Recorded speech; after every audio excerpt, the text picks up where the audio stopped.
नाम जप सबको भगवत प्राप्ति करा देता है। गोस्वामी श्री तुलसीदास जी महाराज विनय पत्रिका में कह रहे हैं, बहुत जोर की बात है, कह रहे हैं कि नाम राम रावरोई हित मेरे स्वार्थ परमारथ साथिन सो भुज उठाई कहो तेरे नाम राम रावरोई हित मेरे।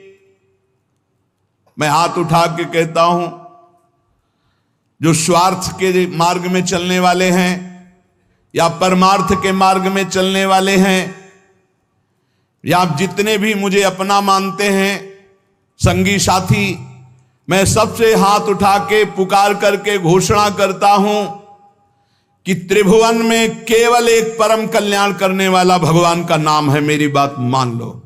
गोस्वामी तुलसीदास जी नाम चल रहा है, कहीं भी हो आपको भगवत प्राप्ति हो जाएगी। नाम चल रहा है, नाम।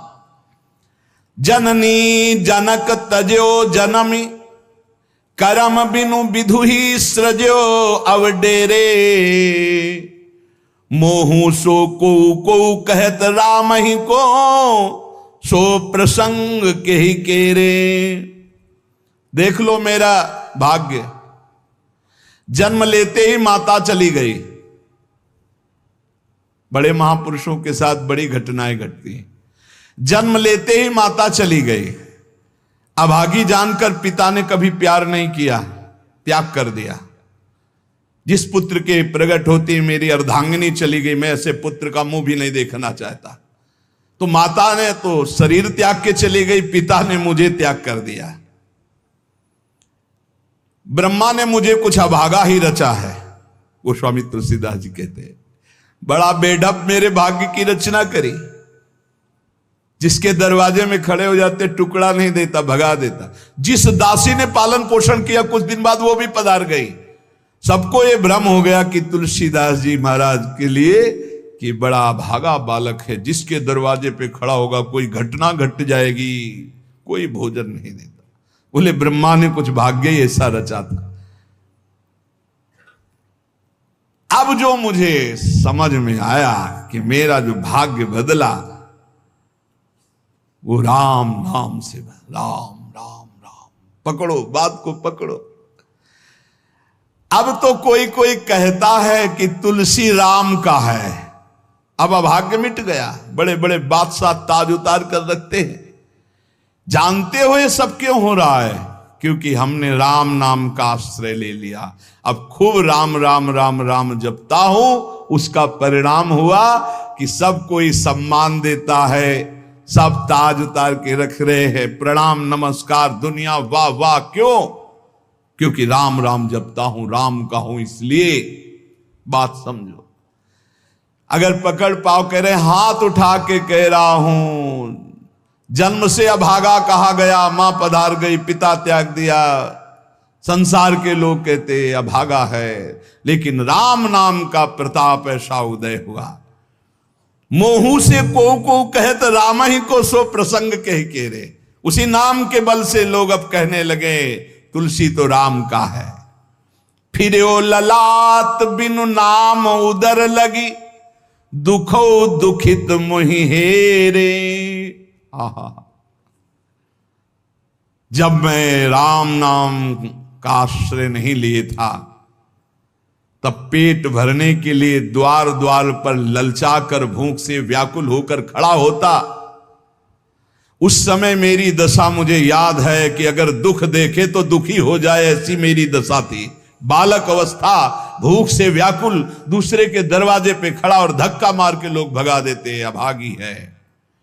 फिर ओ ललाट बिनु नाम उदर लगी, दुखो दुखित मोहि हेरे। अब बोले नाम प्रसाद लहत रसाल फल, अब हो बबूर बहेरे। नाम राम राव रोई हित मेरे। जब नाम जब शुरू हुआ तो नाम की कृपा से क्या हुआ? कि बबूल और बहेड़े के जो वृक्ष थे अब उनमें आम लग गया। मान लो मेरा जीवन बबूल का पेड़ था, बहेड़े का पेड़ अपवित्र माना जाता है, लेकिन उसमें आम लग सकता है, लेकिन लग गया क्योंकि मेरा जीवन ऐसा था। आज परमानंद की बाढ़ आ रही। बोले वे किसके बल से? बोले राम राम राम, नाम के बल से आई। नाम प्रसाद लहेत रसाल फल, रसाल माने आम का फल। अब हो बबूल बहेरे। पहले तो मैं कैसा था? बोले बबूल का पेड़, काटा ही उगेगा, दुख ही मिलेगा। जब नाम का जप शुरू किया तो उसी बबूल में रसाल लग गया, आम का फल अर्थात महान आनंद। साधत साधु लोक परलोक ही, सुनि गुनि जतन घनेरे। तुलसी के अवलंब नाम को, एक गांठ कई फेरे। नाम राम राव रोई हित मेरे। संत जनों ने, शास्त्रों ने जब कहा कि जीव के समस्त दुखों को मिटाने में समर्थ है नाम, बस उसके अनुसार हमने पकड़ लिया, नाम जप करना शुरू कर दिया। उनकी बात मान करके जब नाम जप किया तो लोक परलोक सब बन गया। हरिवंश महाप्रभु कहते ई परलोक सकल सुख पावत, मेरी सो भैया कृष्ण गुण संचु। इस लोक और परलोक में समस्त सुख आपका वर्ण कर लेंगे, मेरी बात मान लो, मेरी कसम है तुम्हें, तुम नाम जप शुरू कर दो। अगर दुख से निपटना चाहते हो, तभी लोग कहते हैं बाबा का हर प्रश्न का उत्तर नाम होता है। इसलिए नाम है कि एकमात्र समर्थ नाम है जो सारे पापों को मिटा दे। पापों से ही दुख मिलता है। ऐसा कोई पुण्य नहीं है जो इतना समर्थ हो कि हमारे जमा के जमा गोदाम पापों को नष्ट कर दे। वो नाम, नाम संकीर्तनम यस्य सर्व पाप नाश, समस्त पापों का नाश नाम से। लोक परलोक बनाना है तो संतों से सुना, शास्त्रों में सार बात पकड़ी, नाम कीर्तन, नाम जप। अब तुलसी ने तो एक ही सहारा पकड़ लिया है, राम राम राम, एक ही अवलंबन। जैसे गांठ तो एक ही होती है, लपेटा उसमें 100 मार दिए जाए, ऐसे ही साफ शास्त्र हैं। मेन बात है, पॉइंट की बात है, नाम जप। यज्ञानाम जप यज्ञोष्मी, जितना नाम जप कर लोगे उतना ही सुखी हो जाओगे। बात को पकड़ लो। गोस्वामी तुलसीदास जी कहते हैं, तो श्री तुकाराम जी महाराज कहते हैं, संदेह मत करो, वही एकांतवास सफल है जो समाधि में है। समाधि कैसी है? नाम की समाधि, नाम का ध्यान, 2 अक्षर राधा, वही गूंज रहा है। अब समाधि में बैठे हो तो एकांत, एकांत में बैठे हो तो एकांत। और अगर नाम जप नहीं चल रहा तो श्री तुकाराम जी महाराज कह रहे हैं केवल एकांत में बैठे रहना प्रमाद है। एकांत में समय व्यतीत पड़े हैं वो प्रमादी है। तो कहा ऐसे एकांतियों को, जैसे सांप भी तो बिल में रहता है, गुफा में चूहा भी रहता है, पीछे आपने चर्चा सुनी, क्या उनको भगवत प्राप्ति हो जाती है क्या? हाँ, नए साधक को चाहिए कि कुछ समय एकदम शांत, जैसे आप लोगों के पास कुटिया है, कमरा है, एकांत कमरे को अपना गुफा समझो, सेवा और वाणी पाठ आदि किए, कुछ समय तो एकांत मिलता ही है। उस समय बैठ करके मन को प्रभु के चिंतन में, कई बार हम कहते हैं कि आप कहाँ हो, हजारों बार यहां सत्संग में कहते हैं नाम चलाओ, अंतर्मुख। जब हम सेवा में लगे हैं तो नाम चिंतन चल रहा है, जब सेवा से विलग हैं तो एकदम समाधिस्थ हैं, एकदम आनंद, नाम चल रहा जी। ठाढ़े बैठे परे उताना, कबीर काहे हम राय ठिकाना। चिंतन ही हमारे जीवन का सार है, इतनी बात समझ लो। अगर आपका चिंतन नहीं चल रहा, हम कोई महत्व नहीं रखते, इन सब बाहरी बातों का महत्व नहीं रखते, ध्यान रखना। खास बात है आपका चिंतन क्या चल रहा है। हमारे हृदय को प्रसन्न करने वाली सबसे बड़ी सेवा है आपका चिंतन। अचानक दृष्टि आपके चेहरे में पहुंचे और आपकी नेत्र दिखाई दे रहे अंतर्मुखता में, एक हृदय में शीतलता आ जाती है, हाँ काम हो गया। अगर साधक ऐसे चलेगा तो बहुत जल्दी काम हो। मुख बरनत हरिवंश चित्त नाम हरिवंश रति, मन सुमिरन हरिवंश, यह जो कृपा हरिवंश। एक क्षण का भी, जैसे हम चर्चा कर रहे हैं तो भगवत चर्चा और एकांतिक कर रहे हैं तो भगवत प्रश्नोत्तर, उस समय भी किसी के भी एक चेहरे को लक्ष्य बना लेते हैं, वो समझता है हमको बहुत प्यार करके देख रहे हैं। नहीं, हम उस समय नाम लिखते हैं, नाम लिख करके वार्ता करते जा रहे हैं, बराबर दृष्टि उसके जमाए हुए हैं, वो समझ रहा है हमारी तरफ देख रहे हैं, हम बिल्कुल नहीं पहचानते ही नहीं कौन होगा, हम तो बोर्ड मिल गया, अच्छा उसमें नाम लिख रहे हैं, अपनी वार्ता कर रहे हैं। साधु हर समय सावधान सो, साधु नहीं, साधु काहे का, सेवा सुमिरन सावधान। इसलिए हम माइक से गरज के कह रहे हैं कि हम कभी भी किसी से पूछ सकते कहां हो, पक्का समझ लो हमारा कोई व्यवहार नहीं है, हमारा कोई प्रिय नहीं, हमारा सबसे प्रिय वही है जो भजन करता है, जो सुमिरन करता है। अचानक दृष्टि पड़ी, आपसे पूछा कहां हो जी, अच्छा ठीक है, हृदय शीतल हो जाएगा। अगर सुमिरन नहीं तो फिर हमको आप अगर सेवा शब्द से प्रभावित हो तो सेवा है आज्ञा, आज्ञा समन सुसाहिब सेवा।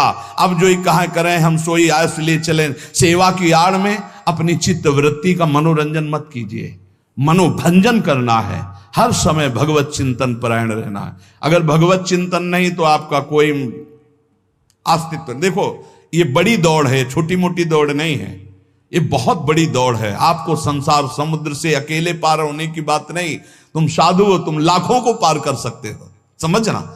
मान लो अगर आप भगवत प्राप्त हो गए तो लाखों को अपनी कृपा रूपी नौका में बैठाल कर संसार समुद्र से पार करोगे। साधु अपने लिए भजन नहीं करता, हाँ इस जगत के लिए भजन करता है। सर्वे भवन्तु सुखिनः सर्वे सन्तु निरामया। श्री तुकाराम जी कह रहे हैं एकांतवास लाभ उसी का जिसका चिंतन चलता है। भाई इस बात पर बहुत जोर दिया भगवान श्री कृष्णचंद्र जी ने, अनन्यश्चिन्तयन्तो माम अनन्य चेता सततम, बार बार भगवान इस बात पर जोर दे रहे हैं। जनसंग में नाम चल रहा है तो आप एकांत हो, एकांत में नाम जब नहीं चल रहा तो आप प्रपंची हो। देख लो अंदर प्रपंच चल रहा होगा। जन संसर्ग से शून्य अर्थात भीड़ भाड़ में रति न होना, अर्तिर्जन संसदी, और एकांतिक भगवत चिंतन होना। हम एकांत को समझते कमरा में पड़े हैं तो हम एकांत हैं, हम ऐसा एकांत नहीं समझते। एकांत है कि हम प्रभु के चिंतन में हैं तो एकांत है, चाहे बाजार में खड़े हों। अगर प्रभु का चिंतन नहीं तो एकांत में कमरा में पड़े पड़े एकांत में कोई लाभ नहीं। एकांत में उसी का लाभ है जो एकदम समाधिस्थ तन्मय है, एकांत में समाज में सावधान होकर चेष्टाएं कर रहा है और नाम अंदर अंदर चल रहा है। आनंद कंद भगवान गोविंद को छल छंद अच्छा नहीं लगता, मतलब नाटकबाजी अच्छी नहीं लगती। जहां हो वहीं भजन करो, जैसे हो उस परिस्थिति में भजन करके दिखाओ। भजन की भूख जग जाए यार, यही सत्संग का लाभ है, भजन की भूख जग जाए। एकांत का तात्पर्य है प्रभु की शिवा और कुछ सुमिरन में ना, प्रभु के चिंतन में डूबना। ए भाई समझो, सत्संग सुन रहे हो उसको पकड़ो, अपने हृदय में बार बार चलाओ। देखो ये अंदर से बात समझ लीजिए, हम उसे बहुत जी जान से प्यार करते हैं जो भजन करने वाले हैं। हम जिन साधकों को देखते हैं कि अपनी सेवा दिनचर्या और भजन किसी से मतलब नहीं, ऐसे ऐसे साधक हैं कि एक एक दो दो वर्ष हो गए हमने कभी उनसे राधे श्याम हमारी उनकी नहीं हुई होगी। और आप सच्ची मानिए एक दिन भी ऐसा नहीं जो हमारे चिंतन में नाते हो, चिंतन के द्वारा उनका पोषे। और हमारे पास हो अगर भजन नहीं करते तो सच्ची मानिए हम जानते भी नहीं है। अभी आप हमें अंदर की बात, जैसे वो कह रहे थे कि हम जान गए आपको, तो हम कहा नहीं जाने हो, जान जाओगे तो प्रेमानंद बन जाओगे, प्रेम और आनंद प्रिया और लाल के रूप में डूब जाओगे। ये हमारे गोविंद आनंद कंद सच्चिदानंद प्रभु को ये छल छंद अच्छे नहीं लगते, उनको तुम छल कपट में नहीं फंसा सकते। एकांत निष्ठ भक्त, उसका मतलब हम तुरंत ले जाते हैं कमरा एकांत, गुफा एकांत नहीं, एकांत हृदय, एकांत निष्ठ भगवान के चरणारविंद में। शाब्दिक एकांतिक में मत जाइए कि शब्द का एकांत, कि भाई शोरगुल नहीं हो रहा, हम एकांत कमरे में पड़, नहीं, आंतरिक एकांत में अकेले चुपचाप बैठे रहना एकांत नहीं कहता, भगवान में खोए रहना एकांत कहता। इसको समझिए, प्रभु में खोए रहना, एकांत वास का तात्पर्य सच्चिदानंद प्रभु में खोए रहे। तो सत्संग नाम कीर्तन, नाम जप, भगवत सेवा, इन्हीं से असली एकांत मिलता है, हृदय का एकांत। हृदय रूपी गुफा में हर समय चित्त चिपका हुआ है प्रभु के चिंतन में। कितना अपार आनंद है जब हर समय मंत्र की बार बार आवृत्ति होती। नाम जो न तरय भव सागर, अस समाज नर पाए, स्वत निंदक मंदमति आत्म हनन गति जाए।